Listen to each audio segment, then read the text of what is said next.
के शुक्ल पक्ष की एकादशी का नाम है। तो मोहिनी एकादशी का क्या महात्म्य है, क्या कथा है, क्या पुण्य फल है, मैं आपके समक्ष लेकर प्रस्तुत हूँ। आप सुने, आनंद लें और पुण्य के भागी बने। तो सुनिए।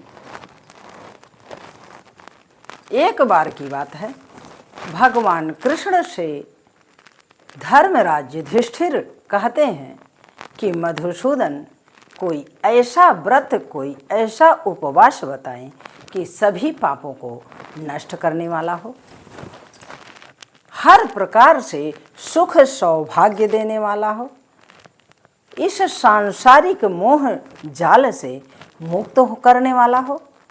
तो इस प्रकार कोई पुण्य फल वाला व्रत उपवास हो तो अवगत कराएं, आपकी बड़ी दया होगी। विस्तार पूर्वक हमें समझाने की कृपा करें। जब यह प्रश्न महाराज युधिष्ठिर करते हैं भगवान कृष्ण से, तो भगवान कृष्ण बड़े प्रसन्न होते हैं और प्रसन्नचित मुद्रा में कहते हैं कि हे धर्मराज, आपने बहुत ही उत्तम प्रश्न किया है। इस प्रश्न का समाधान मैं बहुत ही विस्तार से करूँगा, क्योंकि यही प्रश्न एक बार भगवान राम ने किया था वशिष्ठ मुनि से। वशिष्ठ मुनि से उन्होंने कहा कि मैंने सीता का वियोग झेला है प्रभु, मैं किस प्रकार इस संकट से मुक्त हूँ, मैं किस प्रकार इस जाल से मुक्त होने का प्रयास करूं, इसके लिए कोई हमें उपाय, महा उपाय बताएं। तो जो वशिष्ठ मुनि ने भगवान राम को बताया था वह मैं आपको अवगत कराने का प्रयास करता हूं। तो भगवान कृष्ण कहते हैं कि मोहिनी एकादशी सारे पापों को नाश करने वाली एकादशी है। इस व्रत को नियम संयम से सभी मनुष्य जन को करना चाहिए। अगर आप इस व्रत का पालन यथोचित ढंग से करते हैं, प्रेम पूर्वक करते हैं, भाव समर्पण से करते हैं, तो आपको अवश्य फल की प्राप्ति होगी और आपकी सारी मनोकामनाएं पूर्ण होंगी।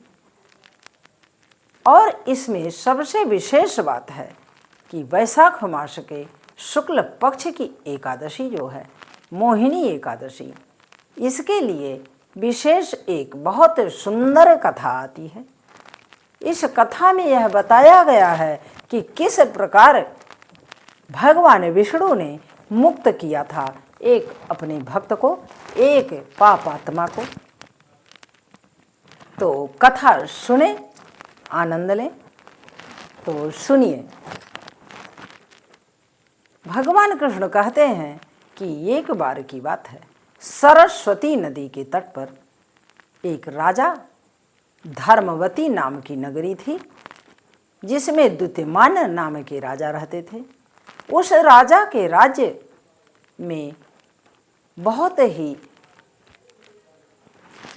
धार्मिकता थी, बहुत ही सत्यवादिता थी। लोग अपने अपने तरीके से सत्कर्म में लगते हुए ही अपने जीवन को यापन कर रहे थे।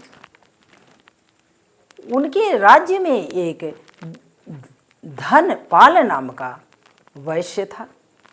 वैश्य बड़ा ही धार्मिक विचारों वाला, बहुत ही संयमी, नियम से जीवन यापन करने वाला, सारी प्रजा को सुख देने वाला, सौभाग्य देने वाला, दया की प्रतिमूर्ति था। दया करने वाला, अपने से किसी भी दुखी मनुष्य को देखता तो वह हर क्षण हर पल यही प्रयास करता कि उसके दुख को, सारे दुख को मैं हरण कर लूं और वह सुख को प्राप्त हो। इस प्रकार उसके इतने अच्छे, इतने सद्विचार थे।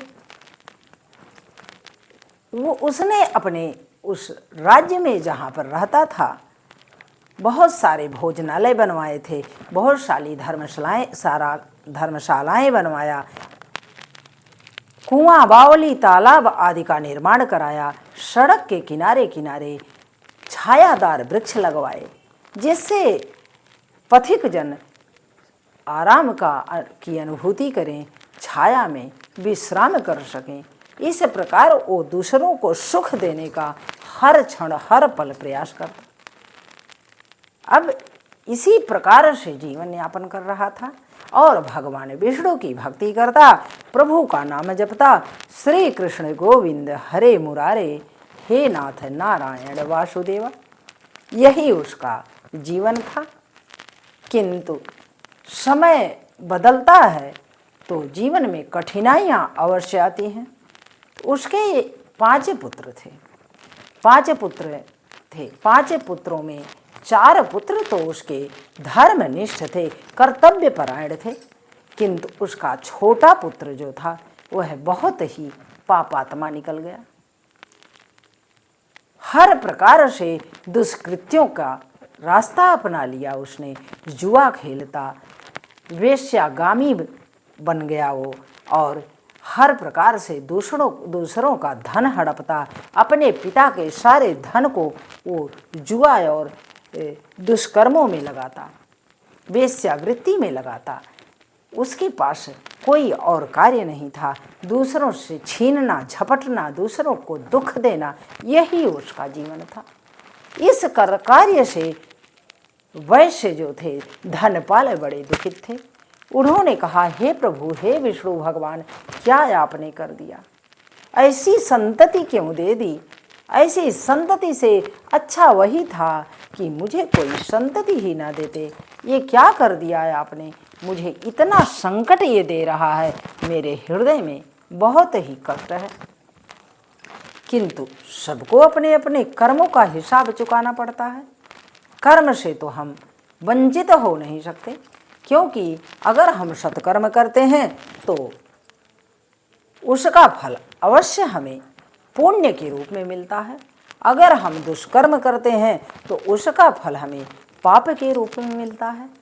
उससे वहाँ तो कोई घूसखोरी, रिश्वतखोरी है नहीं, क्योंकि प्रभु तो सबको समान रूप से देखता है।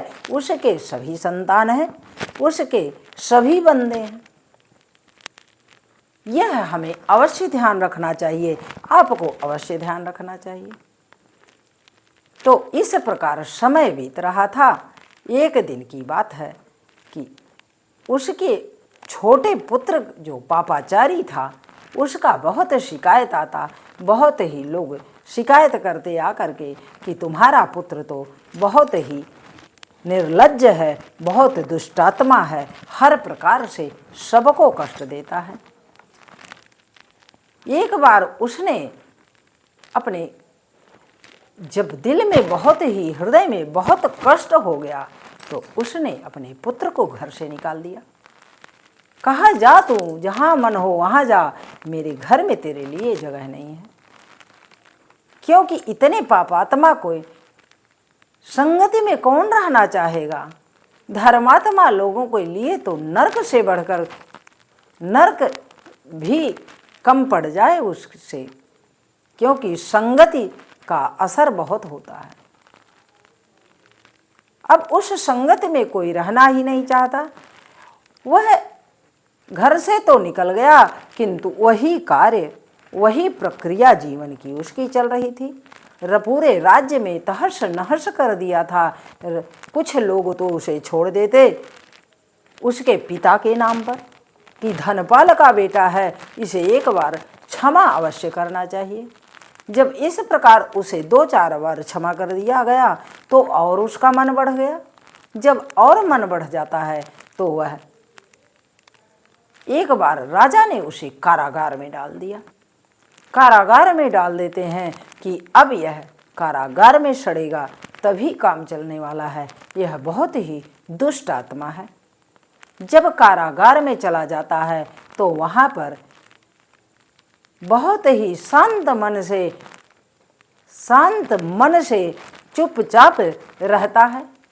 जब बहुत दिन बीत जाते हैं, कुछ साल बीत जाते हैं, तो राजा के मन में आया कि इसका पिता इतना धर्मात्मा है, हो सकता हो कि प्रभु की कृपा हुई हो कि इसके भी हृदय में सत्कर्म जगा हो, सत्संगति जगी हो और हर प्रकार से इसे प्रायश्चित हुआ हो कि अब ऐसा कार्य नहीं करना, तो इसे लाओ हम छोड़ देते हैं। तो राजा द्युतमान ने उसे छोड़ दिया, कारागार से मुक्त कर दिया, बंदी गृह से। जब बंदी गृह से उसे मुक्त कर देते हैं तो वह जब निकल जाता है तो उसके अंदर वही राक्षसी प्रवृत्ति, वही निश्चरों की भांति रहना, वही दुष्ट प्रवृत्ति अपना लिया। वो हर प्रकार से सबको संकट देता। राजा ने उसे अपने राज्य से बाहर कर दिया। जब राजा ने राज्य से बाहर कर दिया तो अब तो उसके लिए सब कुछ समस्या खड़ी हो गई। जब वह जंगल जंगल भटकने लगा, जब जंगल जंगल भटकने लगा तो जंगल में क्या मिलता? यही फल फूल मिलते और जानवर मिलते जिसका मांस नोच नोच के वो खाता। यही उसका कार्य था, यही उसकी प्रक्रिया थी प्रतिदिन की। करते करते समय बीतता गया। एक दिन की बात है कि कभी न कभी तो हमारे आपके पुण्य जगते हैं, चाहे एक क्षण का पुण्य हो, चाहे एक वर्ष का पुण्य हो। तो एक दिन वह जाता है एक सरोवर के पास। सरोवर के पास पानी पीने के उद्देश्य से वह जाता है तो एक ऋषि स्नान कर रहे थे। स्नान करते हुए ऋषि का कि जो अंग पर छींटे पड़ पानी गिर रहा था, उसका छींटा उस वैश्य के पुत्र पर पड़ गया। तो वैश्य के पुत्र पर जब छींटा कई बार पड़ा, उस सतकर्मी ऋषि के अंग का छींटा पड़ना उसके लिए उसकी मनोवृत्ति बदल गई, उसको सद्बुद्धि आ गई, उसके अंदर शांत भाव उमड़ पड़ा, उसके अंदर प्रभु की कृपा उमड़ पड़ी और उसके अंदर वह सोचने लगा कि अब हमें यह कार्य करते करते मैं बहुत परेशान हूँ, मैं कब तक पाप कर्म करूँगा। अब पाप कर्म से जी उब गया है, अब कोई रास्ता हमें चाहिए। जिस प्रकार हमारे पिताजी रहते हैं, उनकी जय जयकार होती है, सदैव जय जयकार होती है, और हमें लोग हर प्रकार से प्रताड़ित करते हैं और अपमानित करते हैं। इससे वह उसके अंदर जब बुद्धि आ जाती है तो जब महात्मा ऋषि स्नान करके वस्त्र बदल करके वहाँ पर स्तुति करते हैं, प्रभु की पूजा अर्चना करते हैं, तो क्या करता है वो ऋषि से के पैरों में पड़ जाता है और पैरों में पड़ के कहता है, हे प्रभु मुझे कोई उपाय बताएं, मैंने अपने जीवन में बहुत पाप कर्म किए हैं, अब ऐसा पाप मुझसे ना हो, ऐसा कोई उपाय बताएं, ऐसा कोई समाधान बताएं। तब ऋषि ने बताया। ऋषि जी ने क्या कहा कि ऐसा है, तुम्हारे सारे पाप नष्ट हो जाएंगे, किंतु तुम्हें एक युक्ति बता रहे हैं, उस युक्ति को करनी पड़ेगी। तो ऋषि ने कहा कि वैशाख मास के शुक्ल पक्ष की एकादशी का व्रत करो, नियम संयम पूर्वक करो, अपने अंदर के जो भाव हैं उसे सद्कर्म में लगाओ और दुष्कर्म से अपने मनोवृत्ति को हटा लो। हर प्रकार से दूसरों को कष्ट देने का भाव ना आए और हर प्रकार से भगवान का भजन करो, भगवान का नाम जपो, संकीर्तन करो, व्रत करो, उपवास करो, समर्पण करो, तभी आपकी यह काया पलट होगी, आप मुक्त होगे इस पाप के आचरण से और पाप के फल से, नहीं तो इस जीवात्मा की आपकी बड़ी दुर्गति होगी। उसने पैर पकड़ लिया, कहा महात्मन अब मुझे कहीं नहीं जाना, मुझे कुछ नहीं करना, आपके बताए हुए मार्ग पर ही चलना है। और इस प्रकार जब वो महात्मन बताते हैं तो उसी प्रकार वह नियम संयम पूर्वक भगवत भजन में लग जाता है, सारे अपने दुष्कृत्य को छोड़ देता है। जब भगवान की भक्ति में लग जाता है तो उसके सारे पाप कर्म कट जाते हैं, उसे भगवान की प्राप्ति हो जाती है। एकादशी का व्रत करता है, नियम संयम से संकीर्तन करता है और जागरण करता है तो प्रभु प्रसन्न होते हैं। भगवान विष्णु उसे दर्शन देते हैं और कहते हैं, हे जीवात्मा, अब तुम्हारा कल्याण हो जाएगा, क्योंकि भगवान के शरण में जो आता है उसका सदैव कल्याण होता है। आपको भी शरण में आना चाहिए, हमें भी शरण में आना चाहिए। जो मनुष्य भगवत शरण में रहेंगे उनकी सदा जय जयकार होती है। तो श्री कृष्ण गोविंद हरे मुरारे, हे नाथ नारायण वासुदेवा। श्री कृष्ण गोविंद हरे मुरारे, हे नाथ नारायण वासुदेवा। जय श्री हरि।